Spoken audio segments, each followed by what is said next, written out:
नमस्कार दोस्तों। आज हम एक ऐसे टेस्ट के बारे में बात करेंगे जिसके बारे में कई मरीजों ने पहले सवाल पूछे हुए हैं और ये है रेट्रोग्रेड यूरेथ्रोग्राम टेस्ट। यानी पेशाब की नली से दवा डालकर स्ट्रक्चर यूरेथ्रा की डायग्नोसिस करने वाला टेस्ट।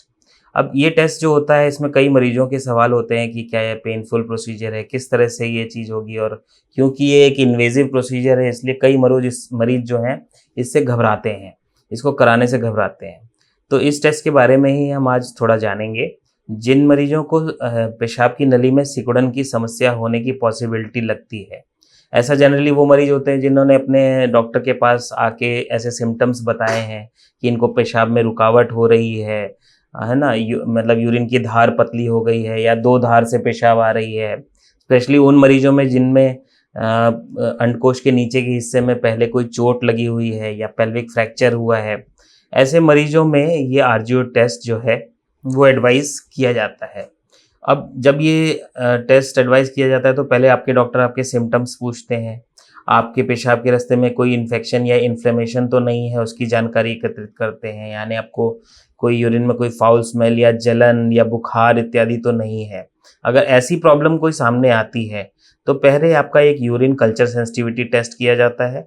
उस टेस्ट के आधार पर अगर कोई यूरिन में संक्रमण है तो उसको एंटीबायोटिक के द्वारा ट्रीट किया जाता है। ये ट्रीटमेंट होने के बाद आपको जो है इस टेस्ट को प्रिस्क्राइब किया जाता है। जब आप ये टेस्ट करा रहे होते हैं तो उस समय भी एक सिंगल डोज एंटीबायोटिक की आपको पहले ही दी जाती है। तो इस टेस्ट में अगर बात करूं तो एक रेडियो ओपेक डाई ली जाती है। एक दवा ऐसी होती है जो एक्सरे में दिख जाती है, इसको डाई बोलते हैं। इस डाई को पहले डाइल्यूट कर लिया जाता है, नॉर्मल सलाइन उसमें मिक्स कर दिया जाता है और उसको एक स्पेशल सिरिंज में एस्पिरेट किया जाता है और फिर आपके पेशाब के रास्ते का जो मुंह है उसमें इस डाई को धीरे धीरे बिल्कुल स्लोली इंजेक्ट किया जाता है। इस इंजेक्शन को देते समय ही एक एक्सरे आपके मूत्रमार्ग का लिया जाता है, जो कि आप देख पा रहे होंगे इमेज में। इस तरह का एक इमेज बन के हमारे पेशाब के रास्ते का पूरा रोड मैप बन के हमारे सामने आता है और जिससे पेशाब की नली में अगर कहीं पे भी वो नली छोटी हो गई है, रुकावट है, स्ट्रक्चर है, तो वो सारी चीज़ें हमें उसमें डायग्नोस हो जाती हैं। तो एक बहुत ही महत्वपूर्ण टेस्ट है और डायग्नोस्टिक टेस्ट है जिससे हमें स्ट्रक्चर न सिर्फ ये पता चलता है कि स्ट्रक्चर है आपको, पर स्ट्रक्चर की लेंथ भी पता चलती है, लगभग कितनी फाइब्रोसिस होगी उसका भी एक आइडिया हमें लगता है। तो ये टेस्ट एक ज़रूरी टेस्ट है। अब आइए जानते हैं कि इस टेस्ट के इंडिकेशन क्या हैं, कब हमें ये टेस्ट कराना चाहिए। तो पहला तो मैंने ऑलरेडी बता दिया आपको, जब आपके यूरोलॉजिस्ट जो हैं स्ट्रक्चर यूरेथ्रा की बीमारी जो है सस्पेक्ट कर रहे हैं तब ये टेस्ट किया जाता है। दूसरा होता है कुछ मरीज होते हैं जिनको पेल्विक फ्रैक्चर की बीमारी हुई, मतलब छत से गिर गए, एक्सीडेंट हो गया और कूल्हे की हड्डी टूट गई है और वो पेशाब बिल्कुल नहीं कर पा रहे हैं, उनकी पेशाब की नली में कोई चोट लगने की संभावना हुई है। तो ऐसे मरीजों को शुरुआती चोट के टाइम तो ज़्यादातर नहीं करना होता है ये टेस्ट। एक सिंगल शॉट आप ले भी सकते हैं, लेकिन जनरली 2 से 3 महीने बाद जो है ये टेस्ट को करके और पेशाब की रास्ते में कितनी चोट आई है, ब्लॉकेज है कि नहीं है, इसको मालूम किया जाता है। तीसरे कैटेगरी के मरीज वो हैं जिनको ऑपरेशन हो गया है, स्ट्रक्चर का ऑपरेशन हो चुका है और अब आपके डॉक्टर जानना चाहते हैं कि ये घाव जो है पूरी तरह से हील हो गया है कि नहीं। तो ऐसे मरीजों में पेरी कैथेटर आरजीयू यूरेथ्रोग्राम किया जाता है, जिसमें पेशाब की नली के बगल से ये डाई डाली जाती है और पता किया जाता है कि ये घाव पूरी तरह भर गया है या नहीं। तो ये तो इंडिकेशंस की बात हो गई। अब आइए जानते हैं कि ये टेस्ट को कराने के बाद आप क्या-क्या चीज़ें एक्सपेक्ट कर सकते हैं, क्या-क्या चीज़ें हो सकती हैं। या बहुत से मरीजों का सवाल होता है कि ये जो आरजीयू टेस्ट हो गया इसके ये क्या एक पेनफुल प्रोसीजर है, पेन कितना होता है? तो इसमें यहाँ पे मैं क्लियर कर दूँ कि ये बहुत ही माइल्डली पेनफुल प्रोसीजर है। थोड़ा बहुत डिस्कम्फर्ट, क्योंकि ये इन्वेजिव प्रोसीजर है तो इसमें हो सकता है।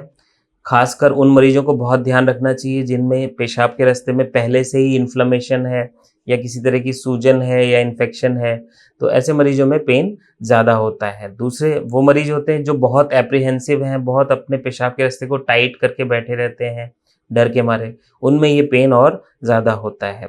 लेकिन ज़्यादातर केसेस में सेफली इस आरजीयू टेस्ट को किया जा सकता है और simple oral pain killer tablet से ही आप इससे रिकवर हो सकते हैं। दूसरा ये सवाल लोगों का रहता है कि क्या इस प्रोसीजर के बाद पेशाब के रास्ते में खून आता है? तो यहाँ पे मैं क्लियर कर दूँ, आखिर तो है तो ये इन्वेजिव प्रोसीजर ही, कोई भी इंजेक्शन हम पेशाब के रास्ते में डाल रहे हैं, तो एक आध बार थोड़ा गुलाबी पेशाब आना संभव है। अनयूजुअल ब्लीडिंग, अनलेस कोई चोट पहुँच गई हो टेस्ट को परफॉर्म करते समय, जनरली अनयूजुअल ब्लीडिंग नहीं होती है। जनरली थोड़ा बहुत एक आध बार एक आध ड्रॉप लाल पेशाब आ गया तो आ सकता है। तो ऐसे में अगर आता भी है तो उसमें कोई घबराने की बात नहीं है। आप पानी का सेवन ज़्यादा करें, रेस्ट करें, तो ये धीरे-धीरे अपने आप ही ठीक हो जाता है। दूसरा आपको ये ध्यान रखना है कि इस टेस्ट के बाद अगर आपको पेशाब में बदबू, जलन या तेज़ बुखार, चिल्स के साथ खासकर अगर आते हैं, तो तुरंत अपने यूरोलॉजिस्ट को संपर्क करना है। यूजुअली आईवी एंटीबायोटिक्स की ज़रूरत पड़ती है और फिर ये चीज़ ठीक हो जाती है। ऐसा इसलिए होता है कि हम बाहर से कोई भी चीज़, डाई या कोई भी मटेरियल हम, क्योंकि होता तो स्टेराइल है, लेकिन फिर भी अगर हम इंजेक्ट कर रहे हैं कोई भी चीज़ मूत्र मार्ग में, तो उसमें यूरिनरी ट्रैक्ट में संक्रमण होने की पॉसिबिलिटी रहती है, जिसको कि यूरिन कल्चर सेंसिटिविटी टेस्ट करके कंफर्म किया जा सकता है और फिर उसको ट्रीटमेंट भी किया जा सकता है। तो ओवरऑल हम देखें तो ये आरजीयू टेस्ट एक बहुत ही सेफ और इफ़ेक्टिव प्रोसीजर है। इससे हमें हमारे पेशाब के रास्ते के बारे में सही जानकारी मिलती है, प्रॉपर और एक्यूरेट डायग्नोसिस होती है और उसके बाद हम इसको ट्रीटमेंट भी कर सकते हैं। इस टेस्ट को कराने के बाद आपको 1-2 बातों का खास ध्यान रखना पड़ता है। जब ये टेस्ट हो गया है, उसके बाद आपके प्राइवेट पार्ट्स की हाइजीन का अच्छा ध्यान रखना पड़ता है, पानी का अच्छा सेवन करना पड़ता है और जैसे ही आपको ये रिपोर्ट आपको मिल जाए, तो उसको आपके यूरोलॉजिस्ट के साथ आपको डिटेल में डिस्कस कर लेना चाहिए। खुद से उसको इंटरप्रेट करने की कोशिश नहीं करनी चाहिए और अपने यूरोलॉजिस्ट से मिलकर आगे का ट्रीटमेंट क्या होगा, इसके बारे में बात करनी चाहिए। इस वीडियो में इतना ही। धन्यवाद।